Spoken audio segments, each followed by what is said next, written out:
687 ഓണസദ്യ ഉണ്ടാക്കിയ കഥ.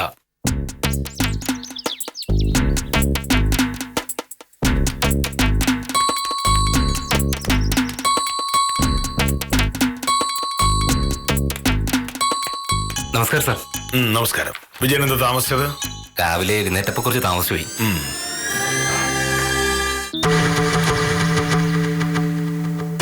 എന്താ സാർ ഈ പുല്ലൊക്കെ ഒന്ന് പറിച്ചു കളയാത്തെ? ഓണം വരുമല്ലേ, സാറിന്റെ വീട്ടിലാരും ഉണ്ടാവില്ലേ? ഓണം വന്നില്ലല്ലോ, ഇനിയും ഇല്ല 2 ദിവസം. ഓണം ആകുമ്പോഴേക്കും എല്ലാം വൃത്തിയായിരിക്കും. ശരി സാർ.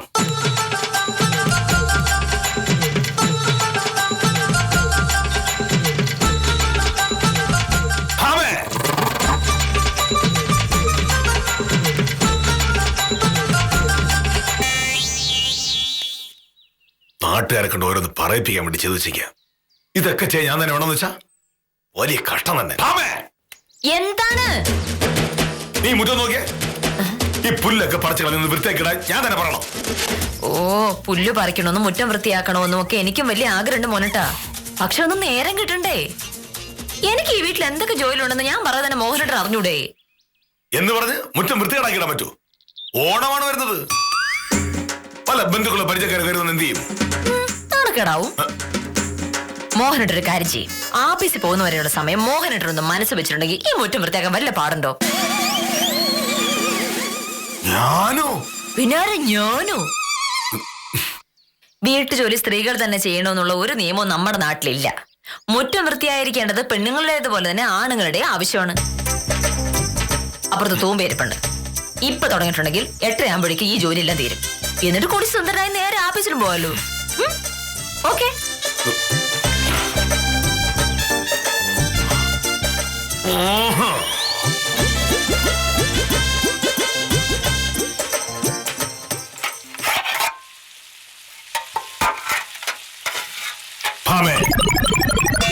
നിനക്ക് ഉച്ചയാകുമ്പോ വക്കീൽ ഓഫീസിലേക്ക് പോയാ മതി എന്ന് നീ എന്നോട് പറഞ്ഞതാ. ഇപ്പോ ഒരു നിസ്സാര വീട്ടുജോലി പറഞ്ഞപ്പോ നീ പറയുന്നു സമയമില്ല, ആഫീസിൽ പോകണമെന്ന്. അതെവിടെ ന്യായം? എനിക്കിന്ന് ഉച്ചയ്ക്ക് ആഫീസിൽ പോയാൽ മതി എന്ന് ഞാൻ പറഞ്ഞത് നേര് തന്നെയാണ്. അതിനു മുന്നേ പോകണമെന്ന് ഞാൻ ഇപ്പോഴും പറഞ്ഞിട്ടില്ലേ. പക്ഷെ ആഫീസിൽ പോകുന്നതിന് മുന്നേ എനിക്കിവിടെ ഒരുപാട് ജോലികൾ ചെയ്ത് തീർക്കാനുണ്ട്. എല്ലാ ദിവസവും ഇവിടുത്തെ സകല ജോലികളും തീർത്തിട്ടാണല്ലോ നീ 10 മണിക്ക് കോടതിയിലേക്ക് പോകുന്നത്. ഇന്ന് നിനക്ക് 12 മണിക്ക് പോയാൽ മതി. അപ്പോ സാധാരണ കിട്ടുന്നതിനേക്കാൾ 2 മണിക്കൂർ കൂടുതൽ കിട്ടും. അത്രയും സമയമുണ്ടെങ്കിൽ ഞാൻ ഈ പറഞ്ഞ ജോലികളൊക്കെ നിനക്ക് തീർക്കാം. മോഹനേട്ടാ, എനിക്കിന്ന് എല്ലാ ദിവസത്തെയും പോലുള്ള ജോലിയല്ല ഇവിടെ ഉള്ളത്. ഇന്ന് ബാർ അസോസിയേഷൻ സംഘടിപ്പിക്കുന്ന ഒരു ഓണസദ്യയുണ്ട്. കറികളൊക്കെ ഞങ്ങൾ കുറെ പേര് കൂടി ഓരോരോ വീടുകളായി ഓരോന്ന് പാചകം ചെയ്ത് കൊണ്ടുപോവാണ്. ഇത് നീ എന്താ എന്നോട് നേരത്തെ പറയാറുന്നത്? അങ്ങനെ ഒരു സൂചന ഞാൻ തന്നിട്ടുണ്ടെങ്കിൽ മോഹനേട്ടൻ അപ്പ തന്നെ തടസ്സം പറഞ്ഞു തുടങ്ങൂലോ. കറി ഉണ്ടാക്കാനുള്ള സാധനങ്ങൾ വാങ്ങാനുള്ള കാശിന്റെ കണക്ക്, ഈ അടുക്കളയിൽ ചെലവാകുന്ന ഗ്യാസിന്റെ കണക്ക്, എന്തിനേറെ കറി ഉണ്ടാക്കുമ്പോൾ ഇവിടുത്തെ പാത്രങ്ങളിൽ ഉണ്ടാവുന്ന തേയ്മാനത്തിന്റെ കണക്ക് പോലും മോഹനേട്ടൻ ഗണിച്ചെടുക്കൂലോ. അതൊഴിവാക്കാനാണ് സദ്യയുടെ കാര്യം ഞാൻ മിണ്ടാതിരുന്നത്. നാട്ടുകാരെ പറ്റിച്ചും കള്ളത്തരം പറഞ്ഞും കാശുണ്ടാക്കുന്ന വക്കീലന്മാർക്ക് ഒരു സദ്യ നടത്തണമെങ്കിൽ ഏതെങ്കിലും ഹോട്ടലിൽ പറഞ്ഞാൽ പോരെ? ഇങ്ങനെ പല വീടുകളായിട്ട് ഓരോന്ന് വെച്ചിട്ടുണ്ടാക്കുന്ന കാര്യം എന്താ? അതൊക്കെയല്ലേ മോഹനേട്ട ഈ സദ്യയുടെ ഒരു രസം. ഞങ്ങള് പെണ്ണുങ്ങൾക്ക് ഞങ്ങളുടെ സാമർത്ഥ്യം തെളിയിക്കാനുള്ള അവസരം കൂടിയാണല്ലോ ഇത്. ഏറ്റവും രുചിയുള്ള കറി ഉണ്ടാക്കുന്ന ആൾക്ക് ഒരു സമ്മാനമുണ്ട്. എനിക്കെങ്ങാനും ആ സമ്മാനം കിട്ടിയാലുള്ള ഒരു അവസ്ഥ മോഹനേട്ടൊന്ന് ആലോചിച്ച് നോക്കിയേ. ഏറ്റവും രുചിയുള്ള കറി ഉണ്ടാക്കുന്ന നീ ആണെങ്കിൽ മറ്റുള്ളവരുണ്ടാക്കുന്ന കറിയുടെയൊക്കെ അവസ്ഥ എന്താവും? ഇന്നത്തെ സദ്യ കഴിയുമ്പോ നാട്ടിലെ വക്കീലന്മാരെ എല്ലാരെയും കൂട്ടത്തോടെ താലൂക്ക് ആശുപത്രി കൊണ്ടുവരേണ്ട അവസ്ഥ വരാതിരുന്നാ മതിയായിരുന്നു. ഒരുപാട് അങ്ങ് ഓവറാക്കല്ലേ. ഞാനുണ്ടാക്കി തിന്നാൻ തുടങ്ങിയിട്ട് കുറെ കാലം ആയല്ലോ. ഇതുവരെ മോഹനേട്ടൻ എത്ര പ്രാവശ്യം താലൂക്ക് ആശുപത്രി പോയി? എന്റെ ശരീരത്തിന് നല്ല പ്രതിരോധ ശേഷിയുള്ളതുകൊണ്ട് നിങ്ങൾ വക്കീലന്മാർക്ക് തൊലിക്കെട്ടി ഉണ്ടെങ്കിലും മൊത്തത്തിൽ പ്രതിരോധ ശേഷി കുറവായിരിക്കും. ആണുങ്ങളൊക്കെ മുഴുവൻ നേരം മുടിഞ്ഞ വെള്ളമടിയല്ലേ, ശരീരം അനങ്ങി ഒരു ജോലിയും ചെയ്യില്ലല്ലോ. ഇവിടെ ഞാൻ ഉണ്ടാക്കുന്ന സാധനം മോഹനേട്ടന് തരുന്നില്ല. പ്രശ്നം ഇവിടെ കൊണ്ട് തീർന്നല്ലോ. ഞാൻ വെച്ചുണ്ടാക്കുന്ന കഴിച്ച് വേറെ ആർക്കെങ്കിലും എന്തെങ്കിലും പറ്റിയിട്ടുണ്ടെങ്കിൽ അവരത് സഹിച്ചോളും. അതോർത്ത് വലിയ അവസരം വിഷമിക്കണ്ട. വക്കീലേ. ആ ഉത്തമ വന്നല്ലോ. സാധനങ്ങൾ വാങ്ങി വിളിച്ചു പറഞ്ഞിട്ട് നേരെ എത്ര ടീച്ചറാ. വക്കീലേ. ഓഹോ, അപ്പൊ ഉത്തമൻ കൂടി അറിഞ്ഞുകൊണ്ടാണ്. ആ ദാ വക്കീലേ. എത്ര നേരമായി ഉത്തമ ഫോൺ വിളിച്ച് പറഞ്ഞിട്ട്? ഇത്ര നേരം ഉത്തമൻ ഇത് എവിടെ പോയി കിടക്കായിരുന്നു? അത് കൊള്ളാം. വക്കീലെ, കട തുറക്കാതെ സാധനം വാങ്ങിക്കാൻ പറ്റുമോ? ഇന്നലെ വൈകുന്നേരം ഒന്ന് വിളിച്ച് പറഞ്ഞിരുന്നെങ്കിൽ സാധനം ഞാൻ ഇന്നലെ രാത്രി എന്നെ ഇവിടെ കൊണ്ടുവരുമായിരുന്നല്ലോ. വക്കീൽ വിളിച്ച് പറഞ്ഞിരുന്നു രാവിലെ. പിന്നെ ഞാൻ പോയി ഉറങ്ങി കിടന്നവനെ വിളിച്ച് എഴുന്നേൽപ്പിച്ച് കട തുറപ്പിച്ചാണ് സാധനം വാങ്ങിച്ചോണ്ട് വന്നത്. ആ നമസ്കാരമുണ്ട് സാർ. നമസ്കാരം. കോടതിയിൽ കേസ് വാദിക്കാൻ പോകുന്ന വക്കീലന്മാരെല്ലാം കൂടി വട്ടം കൂടിയിരുന്ന് സദ്യ കഴിക്കാൻ പോകണം ഉത്തമ. സദ്യ ഉണ്ടാക്കുന്നത് ഈ വക്കീലും കൂടി ചേർന്നായതുകൊണ്ട് കഴിക്കുന്നവരുടെ കാര്യത്തിൽ ഒരു തീരുമാനമായിട്ടുണ്ട്. ഞാൻ ഉണ്ടാക്കുന്ന ഭക്ഷണം കഴിക്കാൻ ധൈര്യമുള്ളവരാണ് അത് കഴിക്കുന്നത്. മോഹനോട്ടിന് അത് കഴിക്കാൻ ഞാൻ പറഞ്ഞു ഇല്ലല്ലോ. പിന്നെ എന്തേലും പ്രശ്നമുണ്ടോ? ഇതിന്റെ പൈസ ഞാൻ വൈകിട്ട് തരാം. ഇനിയിപ്പോ ശ്വാസം വിടാതെ അടുക്കള കയറി ജോലി ചെയ്താലേ കഴിക്കാൻ നേരാകുമ്പോഴേക്ക് ഇതാവുള്ളൂ. ശരി എന്നാ. സ്വന്തം വീട്ടിലെ ഓണസദ്യ ഉണ്ടാക്കാൻ ഇതിന്റെ പകുതി ആത്മാർത്ഥത ഈ പോയ ആൾ കാണിക്കില്ല. ഇതിപ്പോ മറ്റു വക്കീലന്മാരുടെ മുമ്പിൽ ആളാകാനുള്ള ആവേശമാണ്. അങ്ങനെ പറയില്ല സാറേ. എന്തൊക്കെ പറഞ്ഞാലും കോഴിക്കറി ഉണ്ടാക്കുന്ന കാര്യത്തിൽ വക്കീൽ ഒരു പുലിയാ. ഞാൻ എത്ര വട്ടം കഴിച്ചിരിക്കുന്നു എന്തുണ്ടാക്കുന്ന കാര്യം? കോഴിക്കറി. ആ ജനാർദ്ദനന്റെ വാങ്ങിച്ച കോഴി ഇറച്ചിയാണ് വക്കീൽ ഇപ്പൊ അങ്ങോട്ട് കൊണ്ടുപോയത്. ഓണസദ്യക്ക് കോഴി ഇറച്ചു? ആന്നു എനിക്കറിഞ്ഞൂടാ. വക്കീൽ എന്നെ വിളിച്ചു പറഞ്ഞു അത്യാവശ്യമായിട്ട് കുറച്ച് കോഴി ഇറച്ചി വാങ്ങണമെന്ന്. ഞാനത് കൊണ്ടുവന്നു, അത്രേ ഉള്ളൂ. എന്നാ പിന്നെ ഞാൻ ഇറങ്ങട്ടെ സാറേ. ഉത്തമൻ കൊണ്ടുവന്ന കോഴി ഇറച്ചി ഉത്തമൻ തന്നെ തിരിച്ചു കൊണ്ടുവേണ്ടി വരും. ഞാൻ പോരാ. അല്ല സാറേ, എനിക്ക് പോയിട്ട് ഇത്തിരി നിൽക്കാൻ പറയുന്നോണം. ഓ ഈശ്വര, ഇതെന്തോന്ന് കഷ്ടം. കോഴി ഇറച്ചി തിരിച്ചു കൊണ്ടു കൊടുക്കുകയാണെന്നുണ്ടെങ്കിൽ ജനാർദ്ദൻ എന്റെ അച്ഛനെ വിളിക്കൂലേ? പോവാനും പറ്റൂല. എന്റെ കാര്യം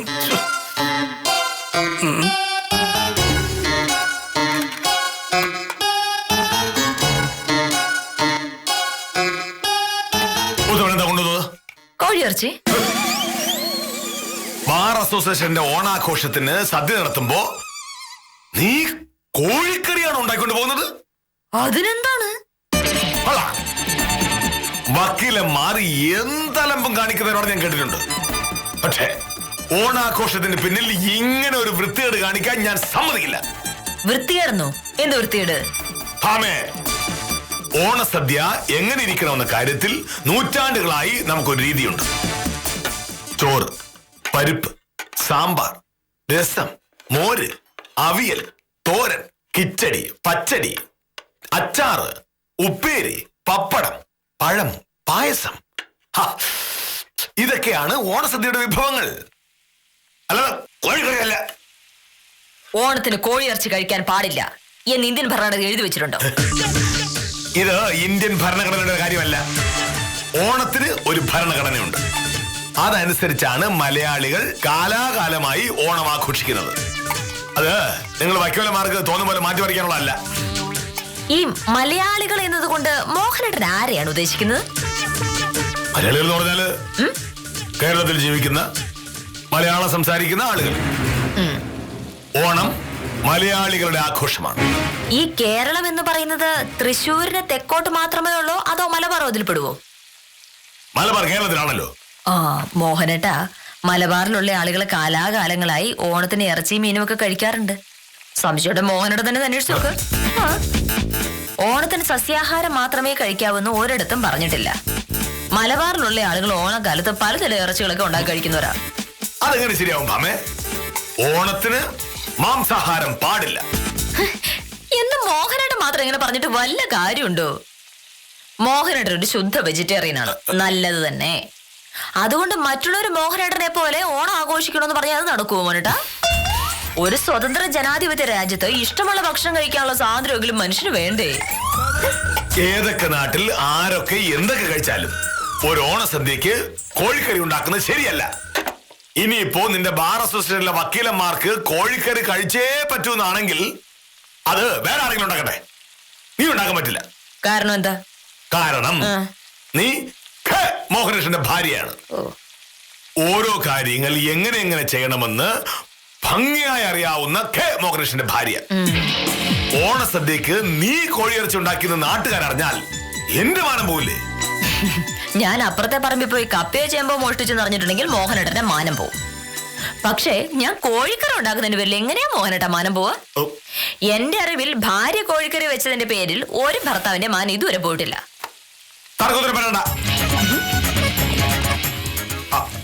ഈ കോഴിയിറച്ചി ഉത്തരവായി തിരിച്ചു കൊടുത്തിട്ടുണ്ടെങ്കിൽ നീ വേറെ കറി വെച്ചാൽ മതി. ഈ കോഴിയിറച്ചി ഞാൻ വാങ്ങിച്ചത് കറി വെക്കാനാണ്. അത് ഞാൻ കറി വെക്കുകയും ചെയ്യും. മോഹനേട്ടന് വഴക്കുണ്ടാക്കാൻ ഒരു കാരണമാണ് വേണ്ടതെങ്കിൽ കുറച്ചുകൂടെ ഗൗരവമുള്ളൊരു കാര്യമായിട്ട് വാ, നമുക്ക് വഴക്കുണ്ടാക്കാം. രാവിലെ പുറകെ നടന്ന് ശല്യപ്പെടുത്താന്ന് പറഞ്ഞ് ഇത് എന്തൊരു കഷ്ടം നോക്കണേ. ഉത്ത പോയില്ല, ഇത് എന്തു പറ്റി? ഉത്തരനോട് ഞാൻ അവിടെ നിൽക്കാൻ പറഞ്ഞു. ഈ ഇറച്ചി തിരിച്ചു കൊടുക്കാന്ന് പറഞ്ഞു. അപ്പൊ വിലാസം രണ്ട് കൽപ്പിച്ചിട്ടാണ്. അത് കൊള്ളാലോ. വേണമെങ്കിൽ ഉത്തമയെ പറഞ്ഞു വിട്ടോ. ഇത് കൊണ്ടുപോകുന്ന ഓർത്തിട്ടാണെങ്കിൽ ഈ ജന്മത്തുത്തമിനോട് പോകാൻ പറ്റില്ല.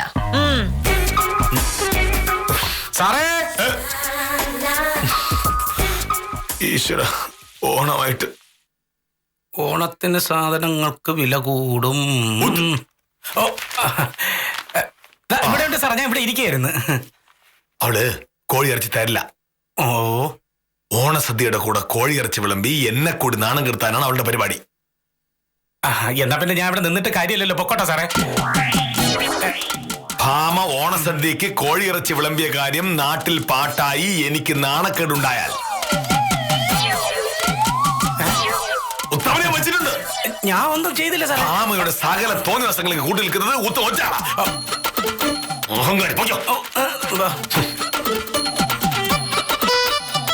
അങ്ങാടി തോറ്റൻ അമ്മയുടെ നെഞ്ചത്ത് ഇങ്ങനെ തലയ്ക്ക് വട്ടാളാ. അല്ല പിന്നെ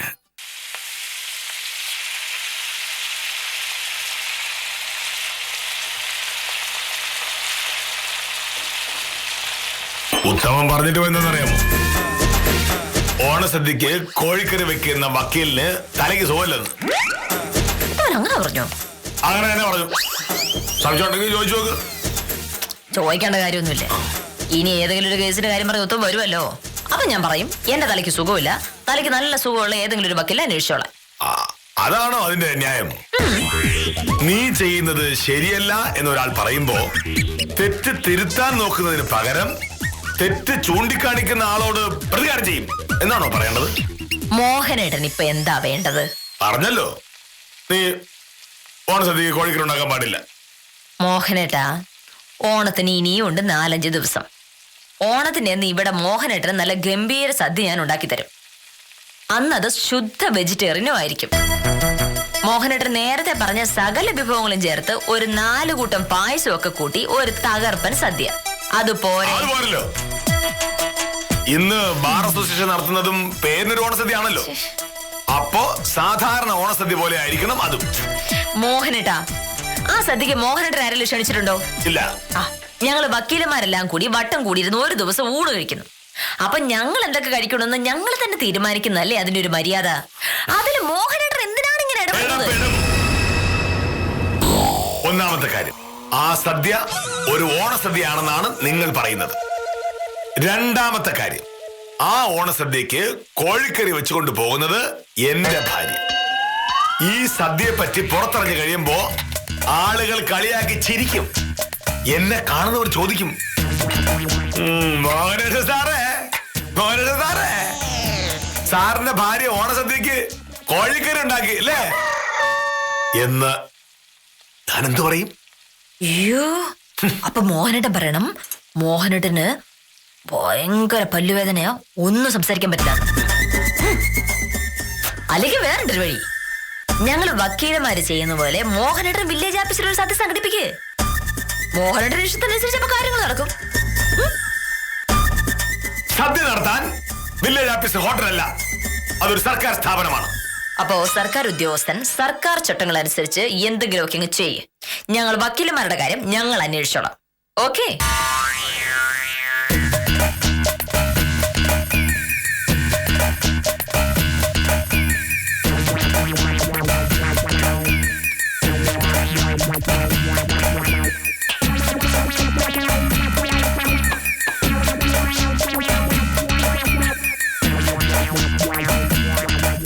ഞാൻ ഇത്രയൊക്കെ പറഞ്ഞിട്ടും നീ നിന്റെ വാശികളയിലല്ലേ?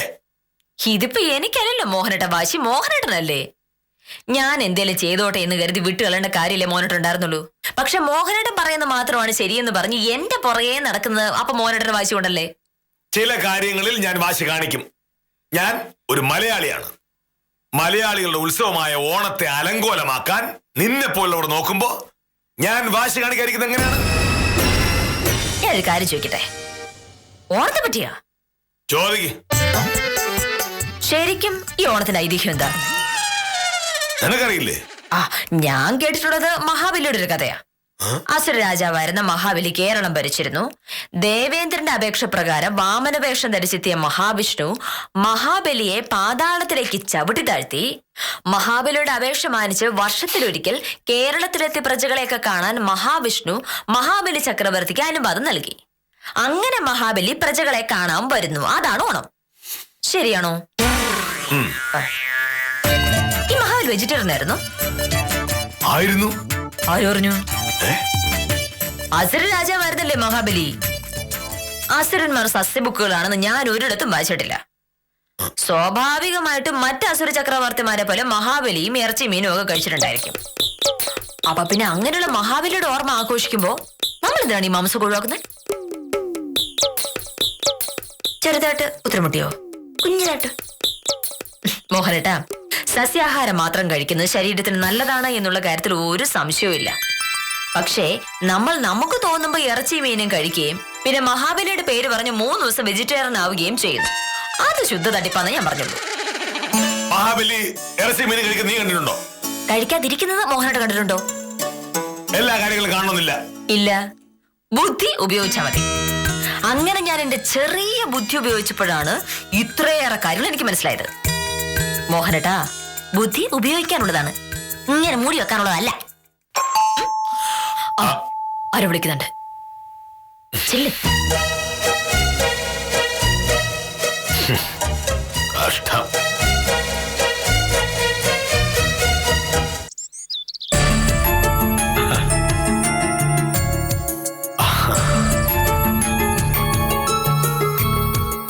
ശങ്കരമാവനോ? ഞാൻ ഒട്ടും പ്രതീക്ഷിച്ചില്ല. വരണം. എനിക്ക് ഇവിടുത്തെ ജലസേചന വകുപ്പിന്റെ ആഫീസിൽ നിന്ന് ഒരു കടലാസ് കിട്ടാനുണ്ടായിരുന്നു. അതിന് വന്നതാ. ഒരു 11 മണിയാകുമ്പോ ചെന്നാ കിട്ടും. അപ്പൊ പിന്നെ ഇതുവഴി ഒന്ന് നിന്നെ കൂടെ ഒന്ന് കണ്ടിട്ട് പോകാന്ന് കരുതി. വരണം. ഭാമേ, ഇത് ആരാ വന്നിരിക്കുന്ന നോക്ക്. അമ്മ വരണം.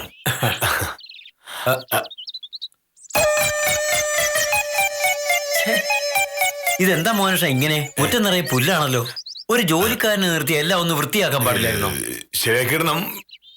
പക്ഷേ ഈ ജോലിക്കാരെ കിട്ടാനില്ല. ഞാൻ കുറെ ദിവസമായിട്ട് ജോലിക്കാരെ അന്വേഷിക്കുന്നുണ്ട്. 2 ദിവസത്തിനുള്ളിൽ കിട്ടും. ഞാൻ ഈ മുറ്റത്തെ പുല്ലൊക്കെ ഒന്ന് ചെത്തി വൃത്തിയാക്കാൻ ഇവനോട് പറയായിരുന്നു. അപ്പൊ യവൻ പറയുന്നു ജോലിക്കാരെ കിട്ടാനില്ലെന്ന്. അതൊന്നും ആയിരിക്കില്ല കാര്യം. ജോലിക്കാരെ വെച്ചാ കൂലി കൊടുക്കണ്ടേ? പൈസ ചെലവാകുന്ന കാര്യത്തിന് ഇവനെ കിട്ടില്ലല്ലോ. അങ്ങനെയൊന്നുമില്ല. ആവശ്യത്തിന് പൈസ നോക്കാൻ എനിക്ക് എന്താ ബുദ്ധിമുട്ട്? അനാവശ്യമായി പൈസ കളയരുത്, അത്രേ ഉള്ളൂ. അല്ലേ ബാമേ? അമ്മ ഒന്ന് വിളിച്ചു പറഞ്ഞിരുന്നെങ്കിൽ രാവിലത്തെ കാപ്പിക്ക് കാര്യമായിട്ട് എന്തെങ്കിലും ഉണ്ടാക്കായിരുന്നു. പക്ഷേ ഇപ്പൊ പെട്ടെന്നായതുകൊണ്ട് ഭാമയ്ക്കൊന്നും ഉണ്ടാക്കാൻ പറ്റില്ല. വിളിച്ചു പറഞ്ഞില്ലേ? രാവിലെ വീട്ടിൽ നിന്ന് ഇറങ്ങുന്നതിന് മുമ്പ് ഞാൻ ഫോൺ വിളിച്ചാണല്ലോ. സത്യഭാമയല്ലേ ഫോൺ എടുത്തത്. ഇവളോട് ഞാൻ കാര്യം പറയുകയും ചെയ്തു. അമ്മാവൻ വിളിച്ചിരുന്നു. അതുകൊണ്ടല്ലേ രാവിലെ മുതൽ അടുക്കളയിൽ നിന്ന് ഇറങ്ങാതെ ഞാൻ കഴിക്കാൻ ഉണ്ടാക്കിയത്. അമ്മാവനകത്തേക്ക് ഇരിക്കേ. ആദ്യം ഞാൻ നല്ലൊരു ചായ എടുക്കാം. 1/2 മണിക്കൂറിനുള്ളിൽ നല്ല ഒന്നാന്തര അപ്പവും കോഴിക്കറിയും റെഡി ആയിരിക്കും. ഇത്ര പെട്ടെന്ന് നീ ഇത്രയൊക്കെ ചെയ്തോ? കൊള്ളാലോ. അമ്മാവനകത്തേക്ക് ഇരിക്കേ.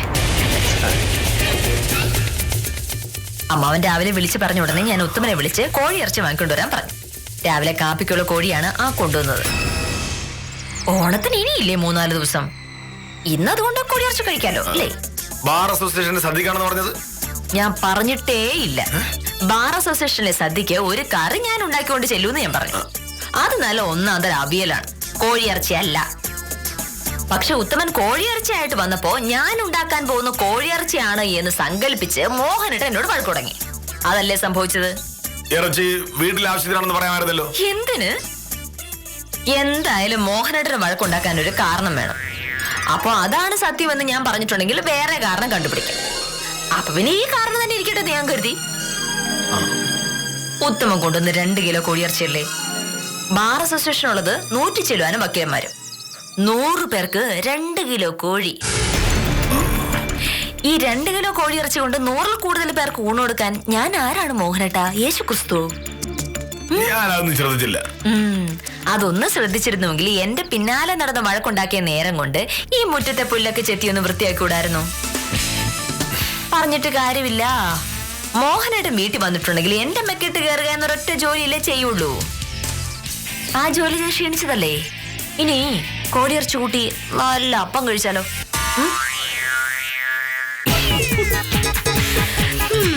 ഓണത്തിന് ചിക്കൻ കഴിക്കുന്നത് ശരിയാണോ? മഹാബലി വെജിറ്റേറിയൻ ആയിരുന്നോ? തുടങ്ങിയ ചർച്ചകൾക്ക് ഇനി പ്രസക്തിയില്ല. ഭർത്താവിന്റെ അമ്മാവൻ വീട്ടിലെത്തിയപ്പോൾ ഒരല്പം കൂടുതൽ കരുതൽ കാണിച്ചതിനാണ് വില്ലേജ് ഓഫീസർ സത്യഭാമയുടെ മേൽ മെക്കിട്ട് കയറിയത്. ഓണസദ്യയെക്കുറിച്ചുള്ള തർക്കം ഇവിടെ തീർന്ന നിലയ്ക്ക് ഓണക്കാലത്തെ പുതിയ തർക്കങ്ങൾക്കായി കാത്തിരിക്കാം. കാര്യാനുസാരം തുടരുന്നു.